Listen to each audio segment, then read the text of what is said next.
Me avisa, Padre. ¿Ya?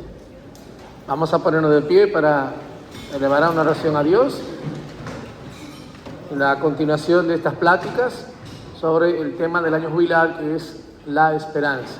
En el nombre del Padre, del Hijo y del Espíritu Santo. Amén.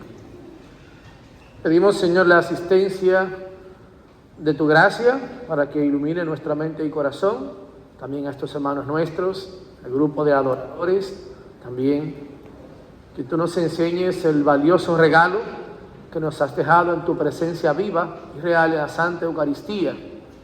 Hoy, Señor, te pedimos que valoremos este tesoro de gracia y podamos asistir también a este milagro de amor en que tú nos regalas y te quedas presente con nosotros. Por Jesucristo nuestro Señor. Amén. Del Padre, del Hijo y del Espíritu Santo. Amén. Y siguiendo entonces, este día el tema se va a titular La Eucaristía, esperanza viva del cristiano. Oigan qué hermoso título. Y lo hemos querido adaptar a este día por los adoradores también. Ellos le van a decir luego el secreto, porque ellos le tocaron dos temas, porque estuve con ellos el jueves pasado y ahora también hoy. Así que nos disculpan que hoy no pudimos, durante todo el día, yo explicaba el Padre Sergio, tuvimos la adoración al Santísimo. Yo solamente estoy una vez al año con ustedes, así que esperamos que también, nada puede sustituir la adoración al Santísimo, claro está, pero tenemos esta oportunidad, ya estamos casi de retorno. Comenzamos diciendo entonces que la Eucaristía, para nosotros los cristianos, es una fuente de esperanza viva. Es decir, se renueva también en nosotros la ilusión, el deseo del encuentro con Jesús vivo. Cada vez que coman de este pan y beban este cáliz, anuncian la muerte del Señor hasta que Él vuelva. En cada Eucaristía que celebramos, que participamos, se renueva en nosotros esa esperanza viva. Fíjese que la actitud con la que nosotros entramos a la Eucaristía, a veces llegamos, como decimos, y le hago ese gesto, ¿qué significa? De hombros caídos, ¿verdad? Llegamos cansados, llegamos agobiados, y cuando salimos renovados, salimos llenos, salimos alegres. Entonces eso es la Eucaristía para nosotros, un momento de renovación espiritual, ya que en ella se manifiesta la presencia real de Cristo, que al morir y resucitar nos ha dado la vida eterna y la esperanza también de la salvación. Si usted quiere, puede leer lo que la Iglesia nos enseña sobre los beneficios de participar de la Santa Eucaristía. Es más, científicos de la Universidad de Harvard han comprobado que las personas que asisten asiduamente a misa son más felices y duran más tiempo, viven más años. Entonces venga a misa, todas las veces que usted pueda. La Eucaristía no es solo entonces un memorial de la pasión y resurrección, sino también una anticipación de la gloria futura. Si este es el banquete eucarístico, entonces es una anticipación del banquete celestial al que somos invitados todos. Recordemos allí la parábola, ¿verdad?, que mencionábamos ayer, la del banquete. Solo nos pide tener un traje de fiesta. El fundamento de esta esperanza en la Eucaristía es primero la presencia real de Cristo, como ya hemos dicho. Él es el real y verdaderamente el pan vivo bajado del cielo en los elementos consagrados. Es también memorial y anticipación. Es alimento para la vida cristiana, la Eucaristía. Así como el cuerpo necesita del alimento físico, el cristiano necesita de la Eucaristía. De ahí que uno de los 5 mandamientos de la Iglesia es asistir a misa los domingos y fiestas de guardar. Este día, por ejemplo, si usted me dijera en grado de importancia para fomentar la esperanza de la vida cristiana, le diría, no falta misa de domingo, pero tampoco falta el jueves, porque jueves es día eucarístico. Entonces tenemos que hacer ese esfuerzo. Así como nosotros hacemos un Via Crucis, también hacemos las estaciones de la adoración al Santísimo Sacramento, que es la presencia viva de Cristo, porque ¿qué reservamos? reservamos el cuerpo de Cristo ya consagrado, era la reserva. También es el fundamento de la unión con Cristo y la iglesia. San Pablo a los filipenses le recuerda: ámense como Cristo amó a su iglesia, y el amor, dice, con un amor total y pleno. La Eucaristía, entonces, como esperanza viva de la vida del cristiano, nos da fuerza y ánimo. Cuando usted se siente debilitado, usted se toma unas vitaminas, ¿verdad? Se toma unas vitaminas. Entonces, en sentido espiritual, también tenemos que tomar esas vitaminas, en sentido figurado. Es decir, hay que asistir a misa para fortalecer la vida espiritual, para celebrar la fe también. Nos da consuelo y esperanza. En la Eucaristía encontramos consuelo y esperanza ante el sufrimiento y la muerte, sabiendo que Cristo ha vencido la muerte y nos ha dado la vida eterna. También la Eucaristía nos prepara para la misión y el servicio. Dos palabras muy importantes también. Nos prepara para la misión y el servicio. Jesús, cuando envió a los 72, le dijo en palabra todo lo que iba a suceder. Le dijo: hay lugares que lo van a recibir bien, quédense ahí. Hay lugares que lo van a rechazar, sacúdanse el polvo de los pies. Donde lo reciban, denle la bendición. Echarán demonios en mi nombre, curarán enfermos. Y cuando regresaron, ¿qué le dijeron ellos a Jesús? Vinieron contentos, narrándole a Jesús las maravillas que habían sucedido. Y se veíamos el enemigo caer, ¿verdad?, del cielo como un rayo. Ni se preocupen, no se sientan alegres por eso. Siéntanse contentos porque sus nombres están inscritos en el cielo. Entonces nos prepara para la misión y el servicio. Nos impulsa a vivir como Jesús, amando a los demás, especialmente a los más necesitados, y anunciando la buena noticia. Vamos a citar ahora la primera carta de Pedro, en el capítulo 1, versos 3 al 4 y 13 al 16. Bendito sea el Dios y Padre de nuestro Señor Jesucristo, que según su gran misericordia nos ha hecho nacer de nuevo a una esperanza viva, mediante la resurrección de Jesucristo de entre los muertos, para obtener una herencia incorruptible, inmaculada, y que no se marchitará, reservada en los cielos para ustedes. Por tanto, preparen su entendimiento para la acción, sean sobrios en espíritu, pongan su esperanza completamente en la gracia que se les traerá, en la revelación de Jesucristo.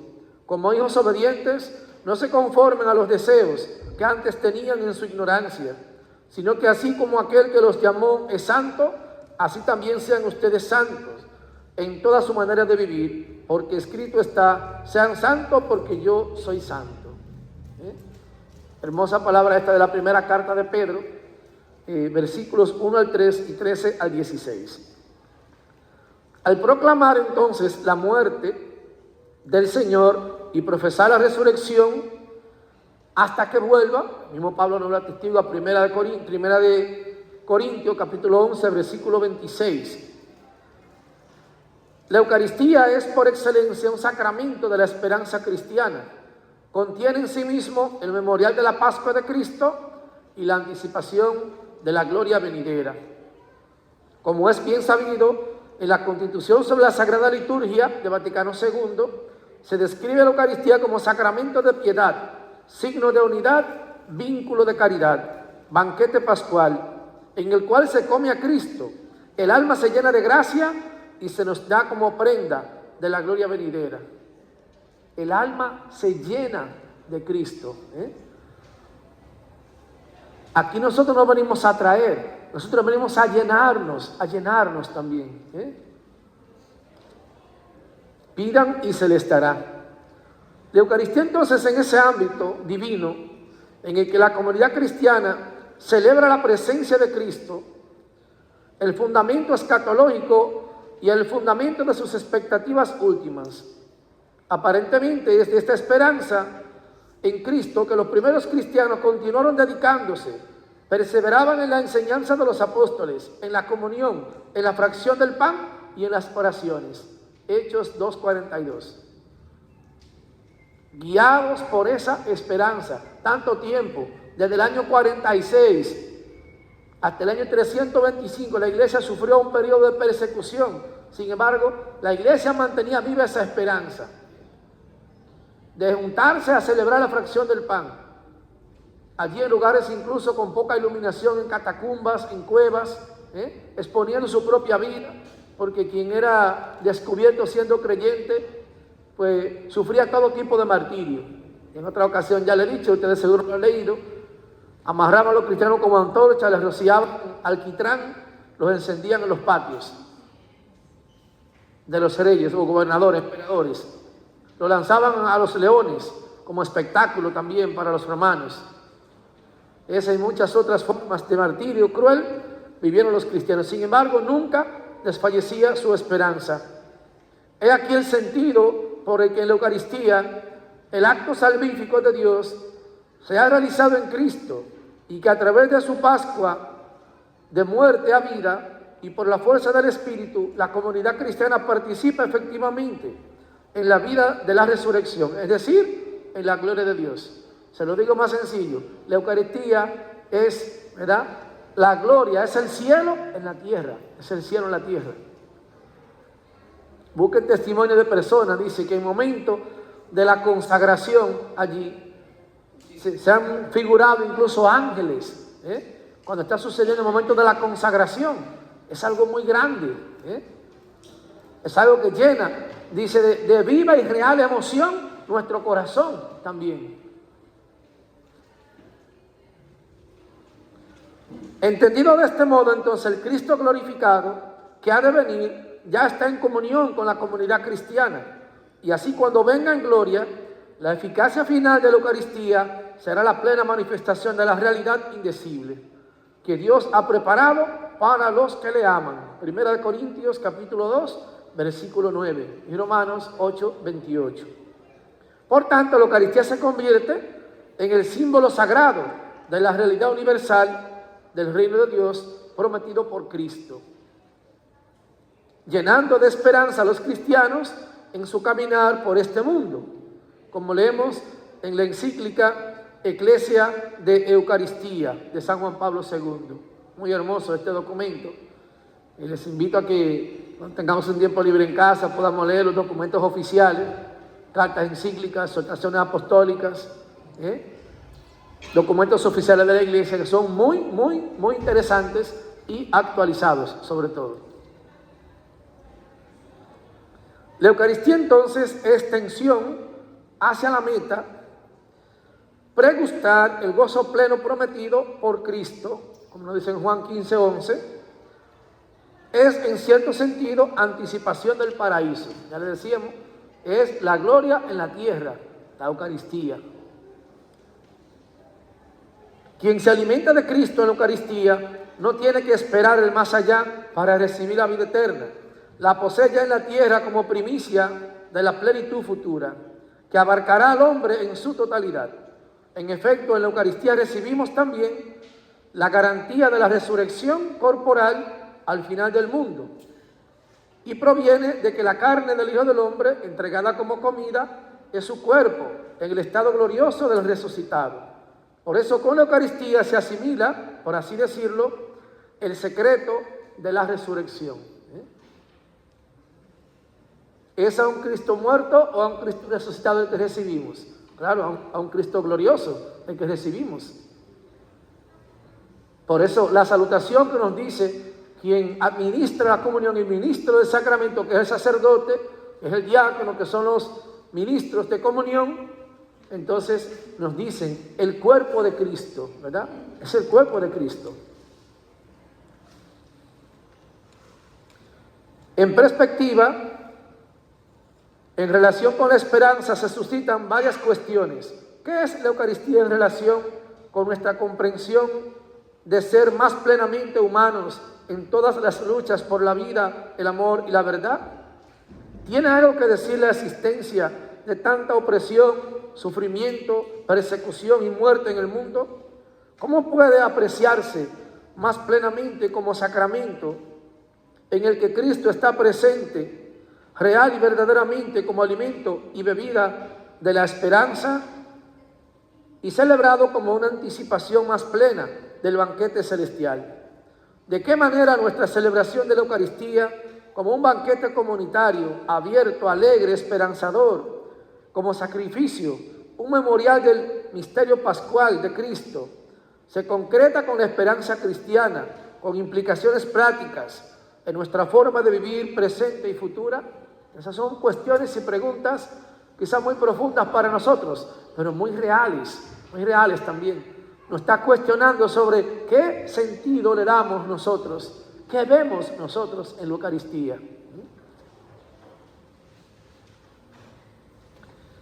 Consideramos entonces la noción de que la Eucaristía como un sacramento de esperanza es tanto una visión del futuro como una celebración también de la comunidad cristiana, alimentada por el cuerpo y la sangre de Cristo.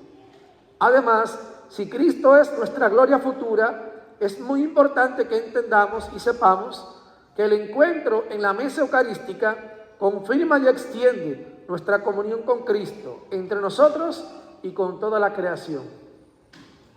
Me detengo brevemente para decirle que muchos de nosotros, los sacerdotes, nuestra vocación depende en un alto por ciento de la Eucaristía. Todavía no he conocido a alguien que me diga, yo llegué a ser sacerdote y no me gustaba ir a la Eucaristía. No, todavía no escuchaba a nadie. Nuestra vocación nace, la mía de manera personal puedo decir que nació en medio de una Eucaristía, Con tan solo 8 años, yo sentí ese llamado, sentí esa invitación que me hizo el Señor. Y fui donde el sacerdote junto con mi madre y se lo comuniqué también. Y me dio aquella primera bendición. El sacerdote que me bautizó también fue el que me dio esa bendición a mí. Un misionero, Padre Carlos Guerra, sacerdote español. Estuvo por 18 años en mi parroquia. Pero después, el asistir también con esmero, y de manera periódica, constante, no por obligación de nadie, ni de mis padres, ni de nadie, sino por voluntad propia, asistir por voluntad propia. A los 8 años, yo era de un grupo llamado Mensajeros de Fátima, una congregación religiosa de monjitas que nos catequizaban y formaban grupos también de niños para el rezo del Santo Rosario. Iba con niños de 8 y 9 años, solo sin adultos, a llevar el Santo Rosario por las distintas casas. A una hora fuerte, a la 1 del día, cuando llegábamos de la escuela y después de comer, nos íbamos a las casas a rezar el Santo Rosario. Pero también teníamos una participación asidua en la Eucaristía.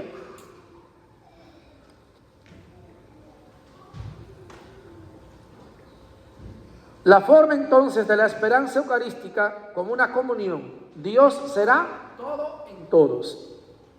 Es necesario al principio aclarar lo que se entiende por la forma de esperanza eucarística como comunión, puesto que la Eucaristía es una celebración de la vida compartida y del destino de la humanidad y de la creación. Representa el misterio de la interconexión de la salvación personal, interpersonal, eclesial y cósmica. Esto quiere decir la salvación tuya personal, la de tu familia, la de tu parroquia, la de la Iglesia Universal. Eso representa. Por eso mientras esté asistiendo un cristiano, hay esperanza de salvación en el mundo. Porque en nombre de ese cristiano la Iglesia está orando por el mundo entero. Yo le quisiera a ustedes tener más tiempo para contarle las experiencias que uno tiene que pasar. Justo antes de venir, me toca ir los martes cuarto a las 2 comunidades más distantes de mi parroquia. Se llaman Capacito y Punta Larga. Y debajo de un aguacero, yo llegué allí a una pequeña rancheta. No es ni siquiera una capilla en ese lugar. No tenemos capilla. En una de las dos estamos construyendo una pequeña capilla dedicada a San Oscar Arnulfo Romero. Y al llegar allí, no iba con desilusión, a pesar de ser la temporada de lluvia. Iba más bien con la certeza de que aquella gente de fe humilde allí estaría. Y efectivamente, había 3 señoras cuando llegué, pero inmediatamente, en lo que me desmontaba del vehículo, que ya cesó el agua, se comenzaron a reunir personas y ya eran más de 20 las personas que llegaron allí para celebrar la Eucaristía. Solamente atinaba a pensar en mi mente, Señor, qué gran misterio tenemos en nuestras manos, pero a veces no nos damos cuenta. Si nos dejamos desilusionar por el mundo, si no creemos en esa presencia de Jesús como un signo esperanzador, ¿qué es eso entonces? ¿De qué manera podemos comunicar esperanza a los demás? Inmediatamente me decía una señora, yo sabía que el Padre venía porque nunca deja de venir. Aunque llueve, aunque haga sol, aunque haya viento, como quiera usted viene. Yo decía, para eso yo ordené.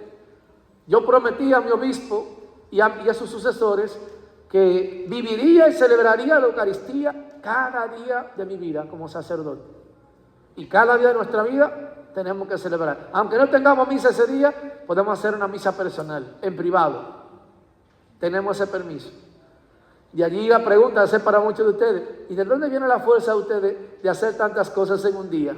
De realizar tantas tareas. Miren de dónde viene. De celebrar ese memorial, ese sacrificio de amor que es la Eucaristía. De allí nos viene esa fuerza.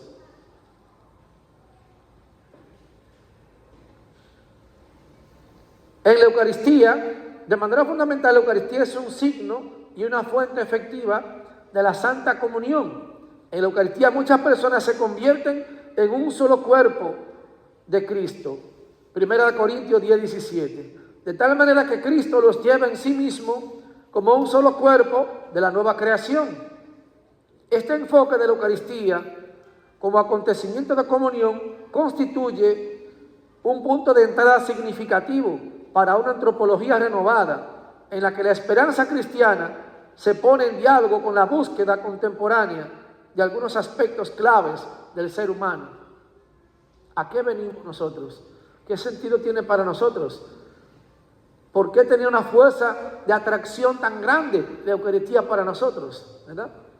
Porque es lugar de encuentro, porque es la casa de Dios, porque somos hijos de Dios, porque nos constituimos en ese ejemplo de iglesia suplicante también. Recordemos el primer encuentro de la comunidad cristiana cuando recibieron el Espíritu Santo. ¿Quiénes estaban ahí?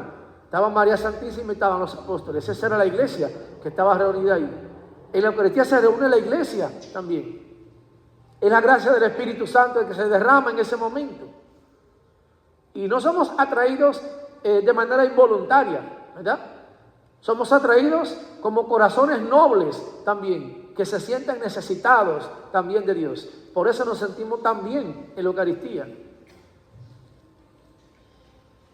Ahora la dimensión personal de esa comunión. Un primer rasgo de esta antropología renovada en términos de esperanza eucarística, sin embargo, surge de nuestra conciencia de ser humano como persona. Una persona puede ser definida como un sujeto humano, un centro individual de conciencia, una persona intencional e histórica con sus propios rasgos personales e historia de vida. Una persona que conoce y es conocida, ama y es amada y existe como una entidad libre, única e irrepetible. No hay dos seres humanos iguales. Pero mire, padre, se parecen mucho, son idénticos. Tiene huellas digitales diferentes, tiene voz diferente, En todos somos diferentes. Por ende, en cada persona está plasmado lo que es la obra perfecta de Dios. No ha hecho dos seres humanos iguales. Aunque tengan un gran parecido, no son iguales. Como tal, la persona humana no es simplemente alguien que tiene un cuerpo, sino alguien que es un cuerpo. Este concepto contempla a la persona humana como al mismo tiempo espíritu encarnado y cuerpo inspirado, viviendo en el mundo como una persona entera en relación con Dios y con los demás. Es decir, esa persona en particular tiene una relación íntima y personal con el Señor. De ahí viene la expresión, la salvación es personal, claro, también comunitaria, pero primero es personal. Tú tienes que buscar salvarte, El Señor te va a reclamar a ti por qué tipo de relación tenías tú con Él. Yo escucho muchas personas en mi país decir, ay, mi mamá era muy religiosa, mi mamá rezaba mucho. Y cuando terminan de decirme todas las bondades, le digo, ¿y tú? ¿Y tú? ¿Cómo eres con el Señor? Qué bueno, de seguro tu madre está en el cielo, pero ¿y tú? Ah, yo no he tomado el mismo camino, yo no me comporto igual. Digo, ¿acaso no tienes la obligación de seguir su ejemplo? Entonces, es cierto que somos encaminados por una persona. Yo me acuerdo cuando mi madre me tomaba de la mano y me persignaba entrando al templo. Yo me acuerdo de mis lecciones de catequesis. Pero mi fe no depende de la monjita que me catequizó, ni de mi madre. Ya ellos me guiaron, me iniciaron, pero ya después tengo que vivir yo como persona, un encuentro personal. Y dice Pablo que hasta que usted no vive ese encuentro único y personal con Jesús, entonces todavía no es cristiano auténtico. Ya tenemos que quitarnos la venda de pensar que hemos recibido una herencia espiritual. Yo recibí la herencia de yo ir a misa todos los domingos. No, tú vas porque quieres. Excelente que tuviste un ejemplo de tu madre, de alguna persona cercana, pero ya tú vas porque tú quieres, porque tú necesitas, porque tú buscas, porque tú reconoces. La contemplación entonces de la persona humana de este modo llama la atención sobre la esperanza eucarística de la realización de la vida personal en la resurrección. Ah, yo voy por obligación. Muchos hombres quizás dicen, yo voy porque mi mujer me insiste tanto, ¿verdad? Que tengo que acompañarlo. No, si tú no quieres, no vayas. Esto no es una obligación. No es una obligación. Claro, tenemos que insistir por el amor que sentimos por nuestros seres queridos, la pareja, la esposa por el esposo por la esposa, por los hijos. Usted insiste, ¿por qué? Porque usted no quiere que se quede rezagado o que se quede atrás. Cuando usted ve que quizás de manera personal esa otra persona no está correspondiendo a esa relación de amor con la persona de Jesús. Entonces a veces pensamos, mi madre sí es insistente. Allá usamos una palabra, que es una dominguera, como decimos. Cuando hay una palabrita extraña, decimos una dominguera. Hay madres que son muy quisquillosas. Eso quiere decir que es como muy insistente, remacha mucho sobre lo mismo. Pero es porque te quiere, es porque te quiere. Pero Dios nos iluminará la manera. Recuerdo un testimonio de una señora en la parroquia que estoy trabajando ahora, ya una señora mayor, me decía, padre, yo sí he dado rodillas por ese hijo mío, pero ya lo logré. Apenas yo llegaba, ella me decía qué estaba pasando. Un hijo al que catequizó y un jovencito que la acompañaba a la iglesia, que iba, una vez se hizo adulto, se le olvidó el camino donde quedaba la iglesia. Y la capilla quedaba casi al frente de la casa de ellos. Y ella le insistía entonces, lo que hacía era que había una fricción entre la madre y el hijo, había siempre discusiones, había malos tratos, como decimos, ¿verdad? Falta de respeto. Y yo dije, no, usted tiene que orar por ese hijo. Usted tiene que pedirle a Dios que le muestre una estrategia. Después el tiempo me dice, ay padre, pero no me deja dormir. Desde que se levanta de una vez a las 6 de la mañana, él de una vez poniendo una música alta, ¿verdad? Y yo no hallo qué hacer, yo no descanso. Como una persona mayor necesito descansar. Yo le decía, mire lo que usted va a hacer. ¿A qué hora quién se despierta primero? Yo. Dice, pues cuando usted se despierte, póngale la oración ahí de uno de nuestros sacerdotes, una emisora católica que tenemos. Póngale Radio Santa María, desde que usted se levante. Y allí a las 5 de la mañana el rezo del Santo Rosario. Y entonces seguían las dificultades. Entonces el muchacho, el hijo se le quejaba a la madre. Mamá, pero tú no me dejas dormir porque tú me pones ese radio y esa emisora. Y ella en silencio. ¿Y qué le digo, padre? Quédese en silencio. Y comenzó Dios a tocar ese corazón, y ella todos los domingos, vamos para la celebración de la palabra, vamos para la Eucaristía. Y el joven no le hacía caso. Hasta que un día, alcanzó a ver en la última banca a su hijo. Y se echó a llorar a los pies de Jesús sacramentado. Dijo, al Señor, tanta misa que he ofrecido porque este hijo vuelva a la iglesia. Y tú me lo trajiste aquí ya hoy. Y me dio con tanta alegría en ese tiempo que fui a su comunidad. Padre, el muchacho vino a la iglesia. Yo le dije, usted ve, Dios está obrando. Siga ofreciendo la misa por su conversión. Cada semana que iban participando, el joven comenzó entonces a acercarse. Adivinen qué pasa hoy. ese joven proclama la palabra en su comunidad cuando vamos a la misa y en la celebración de los domingos. ¿Cómo esa madre logró traer de nuevo, ¿verdad?, hacer que ese hijo viviera ese encuentro personal de nuevo con Jesús después ya de ser adulto? Es la oración, queridos hermanos. Por eso el ofrecimiento que tenemos en una Eucaristía, por una intención particular, cuenta mucho, cuenta mucho. Y la oración no tiene que ser en presencia de la persona. Estamos aquí en Estados Unidos y toda esta semana en silencio yo estoy ofreciendo la Eucaristía por la situación de un amigo, ¿verdad? Por la situación de un amigo. Entonces, quiere decir que ese encuentro con Jesús Eucaristía de manera personal es muy importante y no podemos cambiarlo por nada ni nadie. Yo le voy a decir, alguna gente se anticipa que este domingo yo no voy a venir a visitar a Jesús porque yo me voy para tal parte. Y yo, bueno, a lo mejor eso es más importante. Lo pongo entre el padre y la pared. Ah, pues usted no quiere que uno salga entonces, padre. Digo, no, lo que pasa es que si usted tiene intención, el que quiere posibilita. ¿Qué día que usted va a salir? El domingo. Ah, pues sábado, que misa a las 7 de la noche, venga el sábado.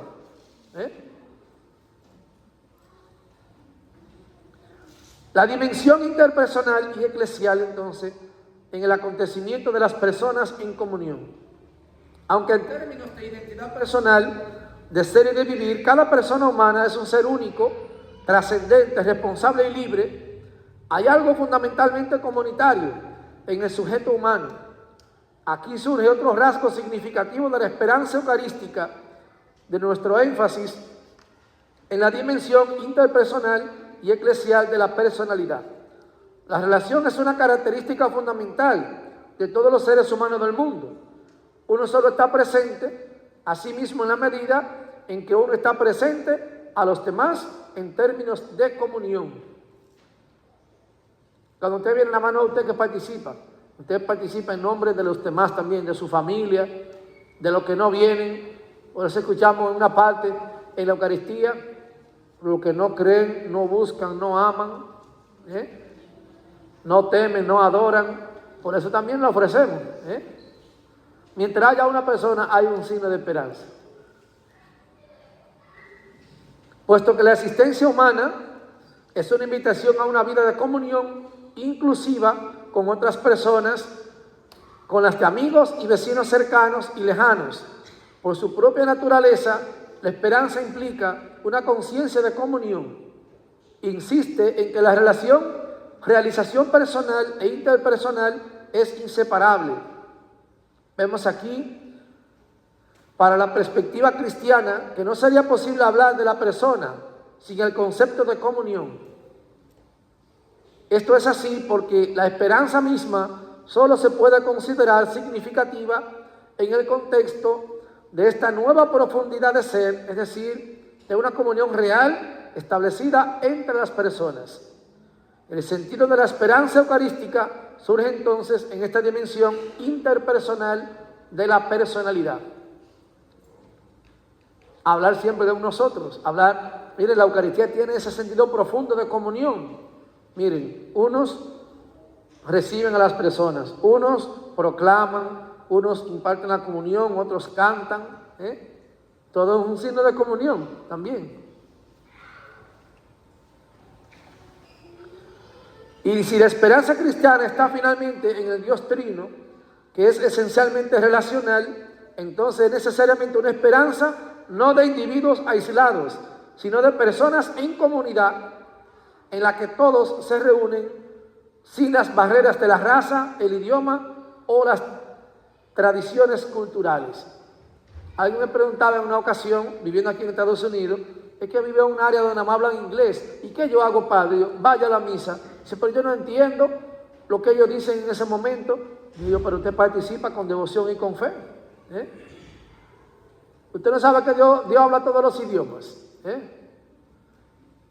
Que Jesús fue a la escuela también. ¿Usted quiere ver que Jesús fue a la escuela? Cuando llevaron a la mujer pecadora a los pies de Jesús, le dijeron, mira, hemos encontrado a esta mujer en fragante adulterio. Según la ley de Moisés, tiene que morir a pedrada. Dice la Escritura. Y Jesús estaba escribiendo con el dedo en la arena. Sino que Jesús sabía escribir y sabía leer, porque un sábado fue a la sinagoga y le entregaron el rollo del profeta Isaías. Y él leyó, el Espíritu del Señor está sobre mí porque me ha ungido. Usted ve que Dios sabe leer y escribir. Sabe todos los idiomas y conoce incluso lo que pensamos. En el milagro del hombre paralítico, cuando lo descuelgan del techo, Jesús le dijo a aquel hombre: tus pecados están perdonados. Pero ellos pensaron para sus adentros. Y uno que pudo darle la vista a un ciego y resucitar al muerto, no podría haberle devuelto la salud a este hombre. Jesús, adivinando lo que pensaban, dijo: para que vean que el Hijo del Hombre tiene poder no solo para perdonar pecados, coge tu camilla y vete a tu casa. Entonces todavía estamos dudando nosotros de la capacidad de Dios. La dimensión cósmica entonces de la comunión, esto nos lleva a un tercer aspecto del ser humano que se refiere a nuestra comunión no solo con otros seres humanos, sino también con toda la creación, con toda la creación. No piense que la Eucaristía se realiza en un lugar particular. No, tiene que existir también un sentido armónico con la creación. ¿Qué ven ustedes aquí que les recuerda la creación? ¿Qué está presente aquí en este templo que le acuerda la creación a usted? Vamos a ver. Bueno, yo veo árboles también, porque ¿de qué están hechas esa banqueta? No es de madera que están hechas. ¿Y esas flores de dónde se cortaron? ¿Y esa tela de dónde vino? ¿Ustedes me entienden? ¿Esa pintura de dónde vino? Todo nos retrata una armonía con la creación también. Entonces, la Eucaristía nos invita a vivir en armonía con todo lo creado, con todo lo creado. Recuerdo en una ocasión, un sacerdote, Dios lo tenga en gloria, el padre Isidro Toribio se llamaba, de mi diócesis, ya falleció, y no le dejaban celebrar la misa tranquilo en sábado, en mi parroquia natal. En República Dominicana la mayoría de los pueblos tienen estilo español. Fuimos conquistados por españoles y de las primeras ciudades de América. Entonces allí está el parque, mayormente, está el Palacio Municipal, ¿verdad?, o el Palacio del Gobierno Municipal, la iglesia, está todo como un conjunto. Pero alrededor de los parques también hay lugares de entretenimiento, hay las famosas discotecas, con música a veces estridente, y entonces en un lugar vacío, esos sonidos se escuchan muy duros, muy fuertes. El padre en una ocasión fue y le advirtió, le dijo al dueño: por favor, a la hora que estemos celebrando la Eucaristía, no enciendan esa música. Entonces, como no eran personas de fe, le dijeron: mire padre, usted en su iglesia, nosotros aquí, usted no tiene que meterse con eso. El padre fue, le dio el parte a la policía, no hicieron nada. Mientras estábamos participando de misa en sábado, entonces volvieron a encender la música. Y entonces el padre revestido salió, pidió permiso a la gente y salió. Todos fuimos detrás de él. Y entonces el padre entró y tumbó la música y le dijo: bueno, el que enciende la música, entonces va a pelear conmigo. Todo el mundo se cayó en ese momento. Entonces, ¿qué pasó? Esa misma noche luego se armó una trifulca y dieron de grabar a una persona con un arma blanca, cerraron el lugar. Usted ve que con Jesús Eucaristía no se juega. Las cosas de Dios son muy grandes. Miren lo que pasó ahí en ese momento. El temor de Dios que infundió la presencia del sacerdote, que se sentía indignado, ¿verdad? Porque allí no había armonía, no había armonía. Había personas que estaban intentando sabotear a Jesús. Y miren lo que pasó. Así llegamos a un entendimiento de la salvación como la entrada de toda la creación en la comunidad eterna de Dios de vida amorosa. Efesios 1:22. Como memorial del amor universal de Cristo, la Eucaristía habla de cómo todas las cosas han sido creadas a través de Él, en Él y para Él. De esta manera entonces la salvación de Dios viene sobre toda la creación, sin aniquilación, sin explotación, sin alteración, enriquece. Precisamente es aquí donde este carácter abierto de la Eucaristía es la fuente eficaz de la esperanza cristiana, como recordándonos el carácter sagrado de la creación. Ustedes no se imaginan lo que este aspecto significa para nosotros en el estado de ánimo. Aquí no lo tenemos porque aquí los sacerdotes no salen prácticamente a otros lugares, pero allí en nuestros países donde uno tiene que ir por campos, caminos, fango, agua, polvo, uno no ve esas dificultades, A veces yo voy estornudando porque me dan esas alergias, pero se me olvida todo eso porque voy viendo la naturaleza, voy viendo los árboles, los animales, todo un aspecto que nos recuerda la creación de Dios. Recuerdo mi primera experiencia, tenía que ir a una comunidad donde tenía que manejar más de 1 hora de camino, cerca de 1 hora y 15 minutos. Tenía que manejar y pasar montado en el vehículo 9 veces el mismo río, 9 veces el mismo río para llegar hasta ese lugar. Un lugar remoto y muy distante, y llegar allí, ¿verdad? Aquella pequeña capillita de madera, de tablas de palma y techo de láminas de zinc, a celebrar la Eucaristía con aquella gente. Pero con cuánta alegría esperaban a uno. Un martes a las 3 de la tarde, 1 hora recia, como decimos. En un país tropical hace un sol, como uno dice, que timbra a esa hora. Y allí veía así la gente sudada, quizá buscando a veces que entrara un poco de aire por las puertas muy estrechas, lugares muy solamente básicos, como decimos, 3 puertas, una a cada lado y una en el frente. Puertas muy estrechas. Sin embargo, aquí estaba la gente, con el río crecido, a veces, ¿verdad? Con personas que nos acompañaban desde otras comunidades que se subían, ¿verdad? En la parte trasera de la camioneta, de la troca, para poder llegar allí. A veces teniendo que usar el 4x4, porque eran caminos muy difíciles, pero llegábamos. Éramos un signo de esperanza para esa gente. En ese tiempo, hace 20 años, había muy poca comunicación, no había señal de teléfono en esos lugares. Entonces, a usted le apenaba usted decir, me duele un pie, yo no voy a llegar, pero ellos me están esperando. ¿Usted me entiende? Ellos me están esperando. El Señor le daba la fuerza para llegar. La Eucaristía entonces también es una fuente de una praxis liberadora llena de esperanza. ¿Cómo puede entonces tal visión cósmica de la esperanza, así diferenciada del mito del progreso humano, poner de relieve la conexión intrínseca y dinámica entre la celebración de la Eucaristía y la praxis de la liberación, acción responsable de la salvación del mundo? Aquí la esperanza eucarística encuentra su expresión en otra perspectiva, como celebración de unidad, paz y reconciliación. ¿Cuántas cosas, verdad, pueden llegar a solución si nosotros llegamos al ofrecimiento de la Eucaristía? Una Eucaristía bien vivida, participada y celebrada también. No es correcta la expresión, yo voy a oír misa, no, yo voy a participar de la misa, eso sí, voy a participar de la misa. Como celebración de unidad, la Eucaristía entonces aporta significado efectivo y poder de esperanza, no solo a los procesos personales, sino también al cuerpo político, los sistemas sociales que creamos y que a su vez nos moldean. No sé aquí, pero en nuestros países que son creyentes, hasta los políticos que son medio ebirrios, como decimos, medio incrédulos, cuando van a la Eucaristía están como gaticos mansos ahí, están escuchando ahí. Y a veces uno aprovecha también eso para darle, como decimos, darle su cocorrón también, ¿verdad? Le dice lo suyo también. Porque ahí no pueden reclamar ni pararse de ahí se quedan muy tranquilos.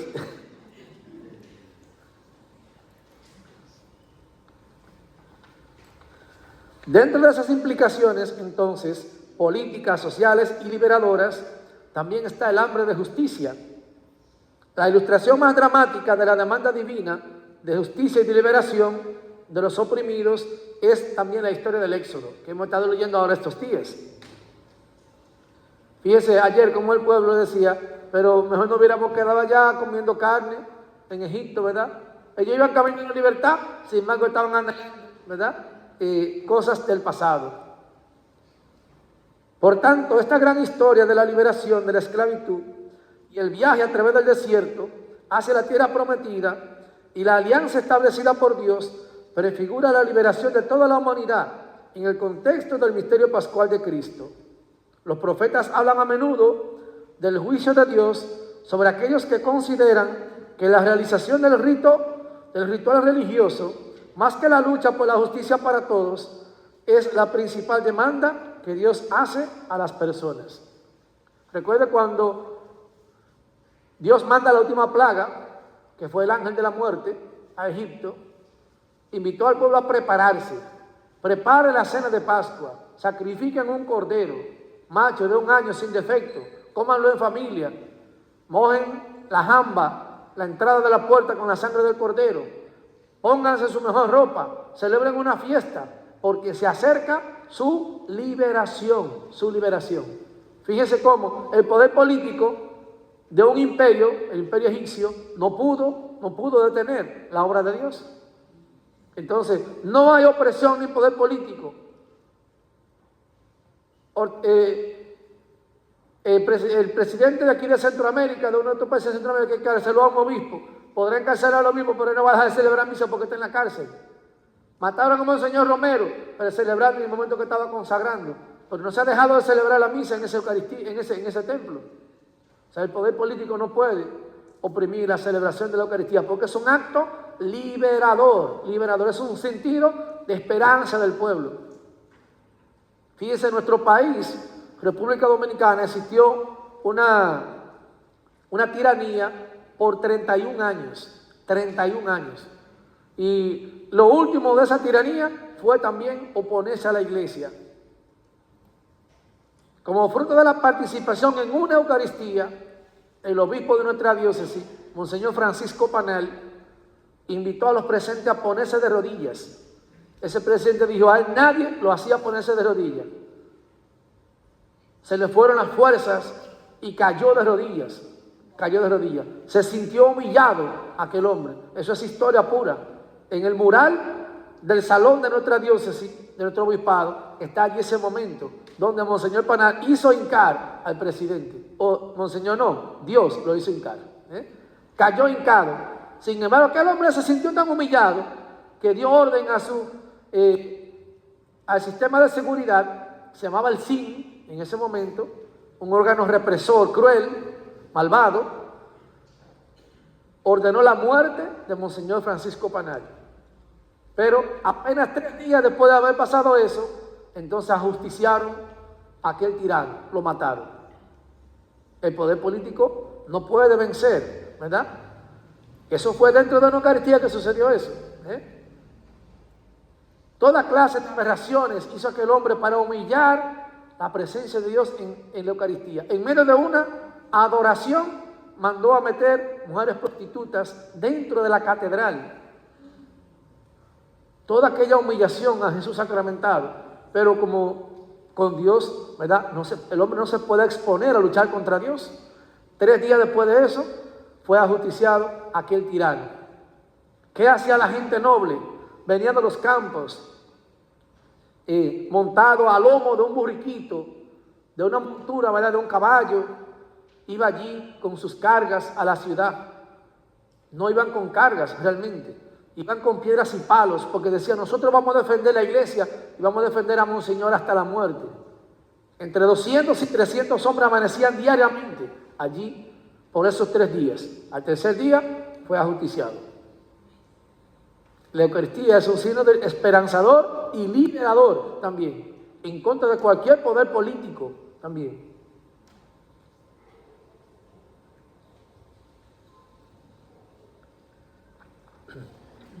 La actividad salvadora de Dios en favor de los pobres y los oprimidos es continuada e intensificada en el Nuevo Testamento. En los Evangelios, por ejemplo, Jesús en su ministerio público es retratado como teniendo una compasión especial por los marginados y los humildes. Para él la esperanza escatológica es la base de la justicia social y ética. Él dio la bienvenida a los marginados y pecadores de la sociedad, de la mesa de comunión con Él, como una anticipación del reino, anunciando el año del favor de Dios. Lucas 4, 18 y 19. Por tanto, según el testimonio bíblico, la fe cristiana es activa en las obras de justicia y de amor, y son la prueba de las verdaderas formas de adoración.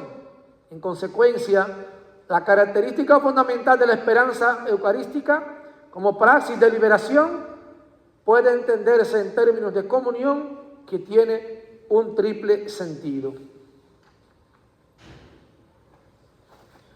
Finalmente, hoy tenemos mucho que decir, ¿verdad? Pero tenemos que ir cerrando. El pan de vida como esperanza para el mundo, hambre de sentido y de propósito. Para apreciar la Eucaristía como una praxis de liberación llena de esperanza, podemos colocarla en el marco de referencia más amplio. Así somos conscientes de estar en el mundo y comenzamos a pensar en la naturaleza de la existencia humana en términos de hambre. Esta noción proporciona una aplicación eucarística significativa en términos de un hambre por el pan de vida, para la plena participación en la hospitalidad divina. ¿No recuerda la Eucaristía en esta perspectiva nuestra responsabilidad de tratar con las hambres dominantes en el mundo, como el hambre de libertad y dignidad, el hambre de paz y amor, de sentido y propósito en la vida? Una gran pregunta para nosotros, ¿verdad? Allí recuerda la frase que no solo de pan vive el hombre, sino de toda palabra que sale de la boca de Dios. Puesto entonces que la Eucaristía vincula el pan de vida, ese discurso está en el Evangelio de San Juan, en el capítulo 6, también lo vincula con el maná dado por Dios a los hambrientos en el desierto. Leíamos ayer, Éxodo 16, 4, 35. Nos ha sacado a morir de hambre. Dile al pueblo que por la mañana salga a buscar el maná y de tarde le mandaré carne también. El pan partido y compartido permite a la comunidad cristiana vislumbrar la forma de un mundo nuevo que está por venir. Aquí la Eucaristía se refiere en un nivel al sustento físico y en otro nivel al sentido humano de lo incompleto, que hace que la gente busque una nueva vida en términos de comunión y mejora continua. Porque nuestra tradición cristiana confirma que en la celebración eucarística Cristo se da a conocer no solo en la mesa como el pan de Dios, sino también en la fracción del pan. Lucas 24, te conocimos, Señor, al partir el pan. Este es un acto de compartir la comida diaria con los hambrientos, mostrando hospitalidad a los extranjeros y dándole así esperanza.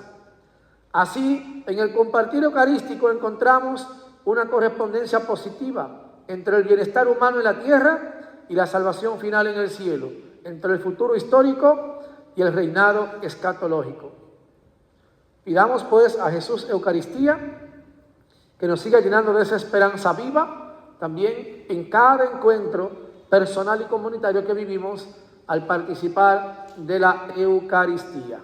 Vamos a ponernos de pie para recibir la bendición final. Señor, esté con ustedes. Y la bendición de Dios Todopoderoso, Padre, Hijo y Espíritu Santo, descienda sobre ustedes y permanezca para siempre. Como veo que hay muchas personas en el día de hoy, aquí tenemos un listado. Los que no se han inscrito todavía, pueden poner aquí su dirección de email o su teléfono también para hacerle llegar todos los temas que estamos impartiendo durante esta semana. Vamos a dejar por aquí. Gracias nuevamente a todos ustedes. Gracias también al grupo de adoradores por este momento maravilloso. También este tema en el día de hoy, la Eucaristía, esperanza de la vida del cristiano. Terminando.